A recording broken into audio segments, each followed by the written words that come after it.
रुको रुको, बाइक करो तो बाइक कुछ सीख के जाए।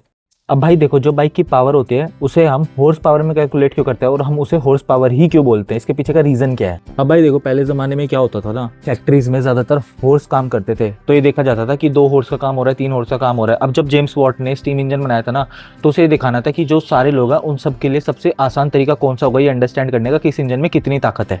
तो उस टाइम पे फैक्ट्रीज में जब सारा काम हॉर्सेस करते थे तो इसी चीज पे नापा जाता था कि कितने हॉर्स का काम है। आसान भाषा में कहा जाए ना, अब जेम्स वॉट को ये देखना था कि लोगों को कैसे सबसे ईजिएस्ट लैंग्वेज में अंडरस्टैंड किया जाए कि उसके इंजन में कितनी पावर है। तो अब देखो, फैक्ट्रीज में अब जब 2 हॉर्स काम कर रहे होते थे और उन्होंने कोई इंजन बनाया जो 2 हॉर्स का काम एक अकेले इंजन कर पा रहा है, तो उसे कहते थे कि 2 हॉर्स पावर का इंजन है, कि उसमें 2 घोड़े की भी ताकत है। अब देखो, इसका मतलब ये नहीं है कि 2 घोड़े की स्पीड पे भगेगी, कि 2 घोड़े, एक घोड़ा 60 पे भग रहा है तो बाइक 120 पे भग रही है। ऐसे नहीं होता है। वो पावर सिर्फ इतना होता है कि पिछला टायर कितना वेट पुल कर सकता है, ये कितनी एनर्जी प्रोड्यूस कर सकता है।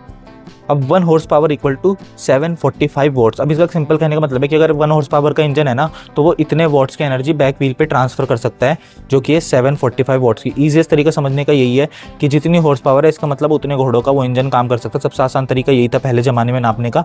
अब हॉर्स पावर का मतलब डिफरेंट है, लेकिन we still use the term horse power. That's it.